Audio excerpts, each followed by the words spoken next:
Wow. Prasideda nuotykis Prancūzijos rivjeroje, kur viskas poš, kur saulė leidžiasi su šampano taure, kur miestai kaip žvaigždės ant raudono kilimo, kur labai norisi pasirišti šilkinę skarelę ir prasilėkti kabrioletu. Ir dar norisi siųsti atvirukus 50-ųjų stiliumi. Rivjeros širdis – Nica. Apie 350 metus prieš mūsų erą Nicą įkūrė senovės graikai ir pavadino Nikaja, graikų pergalės deivės Nikės vardu. Viduramžiais Nica dažnai keitė šeimininkus. 1388 metais Nica savanoriškai prisijungė prie Savojos kunigaikštystės, kad apsisaugotų nuo Provanso karų. Tai lėmė šimtmečius trunkančią itališką įtaką. Nicos ir Prancūzijos santykiai – tai ilga draugystės ir skyrybų istorija. Kol pagal susitarimą tarp Napoleono III ir Italijos karaliaus Viktoro Emanuelio II 1860 metais Nica atiduodama Prancūzijai kaip padėka už paramą Italijos susivienijimui ir taip oficialiai prijungta prie Prancūzijos. Dėl šios aneksijos kilo vietinių protestų, nes nemažai gyventojų buvo italų tautybės. Nuo XIX amžiaus Nica tapo žieminių kurortų britų ir rusų aristokratams, traukos centrų menininkams, Matisui ir Šagaliui, vėliau žvaigždėms, rašytojams, dizaineriams. Tuo metu pastatyta Angelų promenada, prabangus viešbučiai, vilos. Čia atplaukėme vieną iš įlankėlių su senąją miesto dalim. Čia yra priemiestis Nicos Villefranche-de-sur-Mer. Cap Ferrat pusiasalio istorija išties turi intriguojančių posūkių, o viena iš įdomiausių legendų yra susijusi su Belgijos princu Karoliu ir vadinamuoju pusiasalio perdovanojimu. Čia rezidencijas turėjo Rothschildai, Vindzorai, Renė III Monako princas, taip pat Belgijos karališkoji šeima. Belgijos princas Karolis buvo Belgijos regentas po Antrojo pasaulinio karo, tačiau vėliau pasitraukė iš politikos ir gyveno gana atsiskyrėliškai, tame tarpe ir Cap Ferrat pusiasalyje, kur turėjo dalį žemių, įskaitant vilą, parką ir prieigą prie kranto. Gyvenimo pabaigoje jis paliko šią nuosavybę Belgijos valstybei, kuri vėliau dalį pastatų pardavė arba išnuomojo, kitą dalį perleido fondams ir kultūros projektams.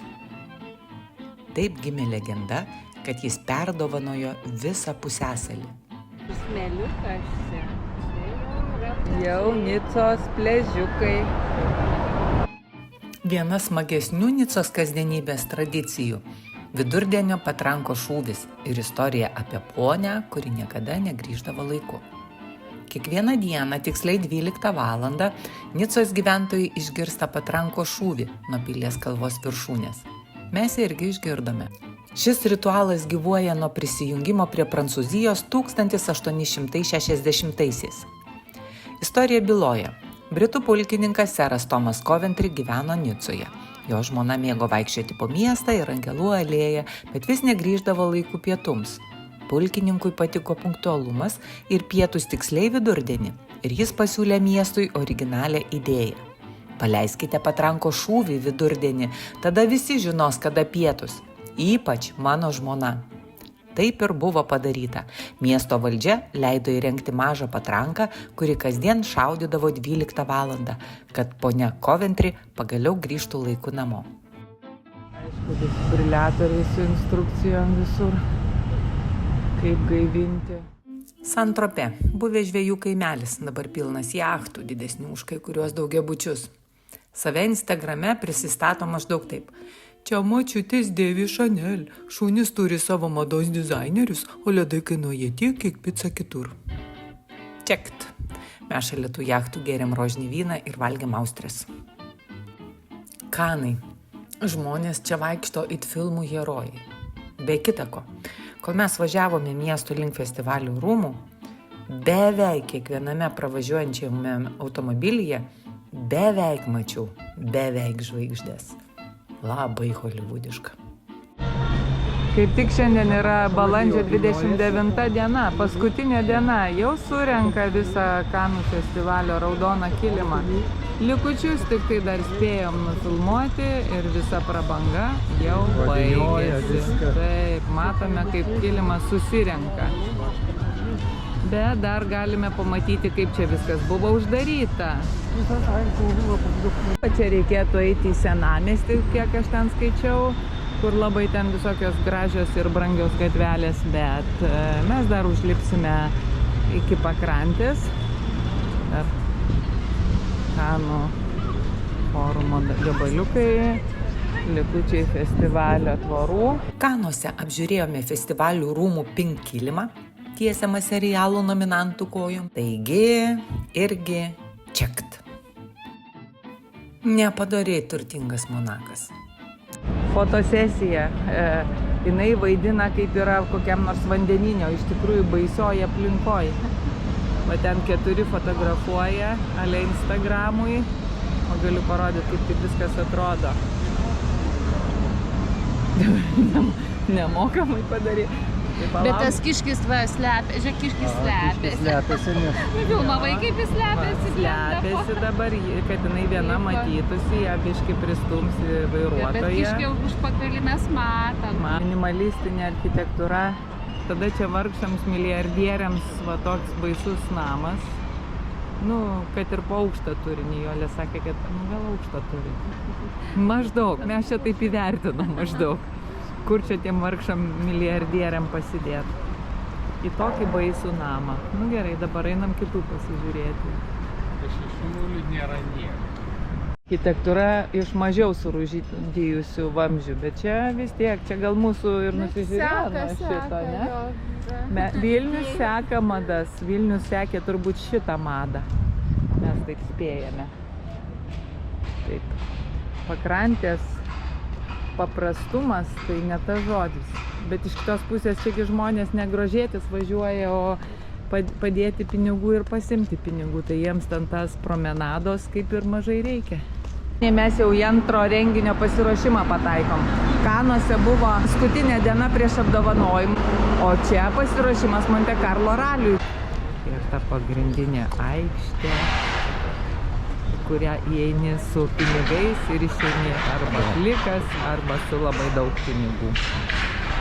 Monte Carlo, Kaifonė.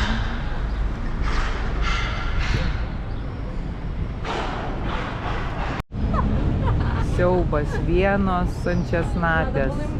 Ir dar tam tikros tautybės sančiasnatės. Ojei, ojei. Kai išloši kazino, eini apsipirkti šitoje promenadoje.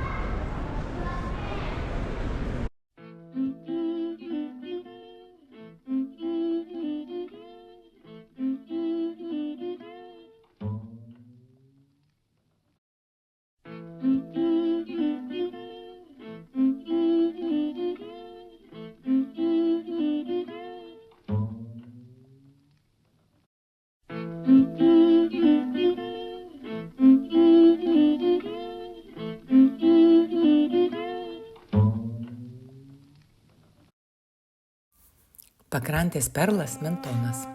Čia viskas švelniau, šviesiau, tikriau. Tarsi saldi mūsų kelionės citrina. Čia tai bent.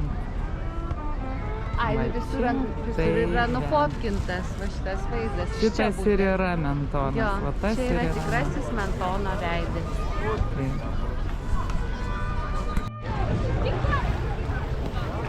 Mano gimtadienio miestas. Labai gražu. Ne šiaip savo, čia tas Mentonas visuose paveiksliukuose. Smėliukas. Žvėriukas. Einam nustatinėti temperatūros. Dabar išgirsiu Nijolės vertinimą. Gaivus tai kiek? Nu, Kiek? 18. Matai, ir aš sakiau tą patį. Ir aš sakiau tą patį. Matai, 18. Nu gerai, tu pažiūrėsim, kiek sakysi.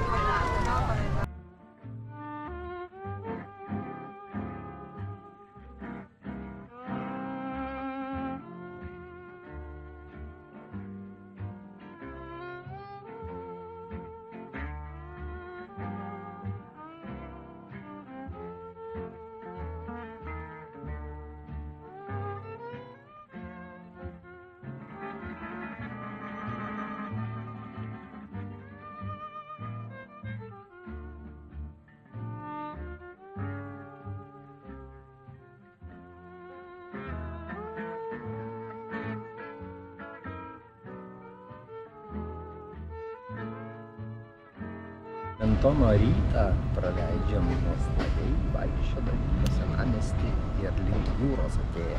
Ir nenorėdami daryti selfių.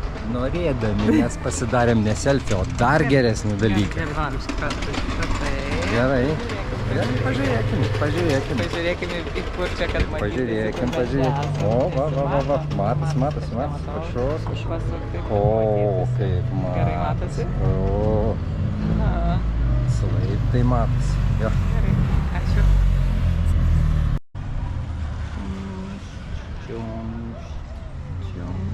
Ir nusileisime prie jūros. Nijolė nauja visiškai yra iš Fragonardo, nes ten yra ne tik kvepalai, ten mes buvome labai gražiuose muziejuose ir butikuose kostiumų. Yra Fragonardo gėlės. Net aš po šitos kelionės sugalvojau, kad reikia močiutės siuvinius įrėminti.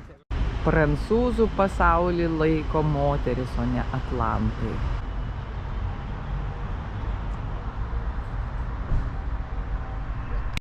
Įvairiausių formų citrinas. Ir čia dar tik neparašyta. Pratus akis, žinai, kai mes pripratę prie tų vienodų. Vienodų. Tai čia... Ir čia dar, sakau, yra kažkokia kolekcija. Aš skaičiau, bet pamiršau, kiek čia tų yra rūšių. Šituose soduose pririnkta ten 100 kažkiek. Sakyčiau, va tos kairiosios mažiau prinokia, o va šitos jau visai šviesios. Arba čia kita rūšis, arba jau prinokės. Noriu papasakoti, kad citrino uogienė, kas atrodytų labai keistas dalykas. Mentonė yra nuostabaus skonio. Ai, tokia uogienė. Filminom. Pasirodys, kad ten vaikštinėjom po citrinas, o galvojom, kad po apelsinus, nes negebam atskirti. Oi, koksai kvapas. Ir žydė apelsinai ir jau noksta. Oi, koks kvapas.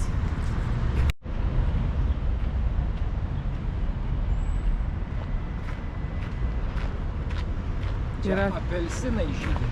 Aš apie tą patį. Toks kvapas geras, ne? Čia mes dar visai net žinau, kad atvarysime kažkada per Mentono festivalį, citrinų festivalį. Jisai vyksta vasario-kovo mėnesiais. Ir čia būna žiauriai gražios visokiausios kultūros iš citrinų. Gražu. Mums čia patinka. Gyvenimas mums patinka. Live it in blue.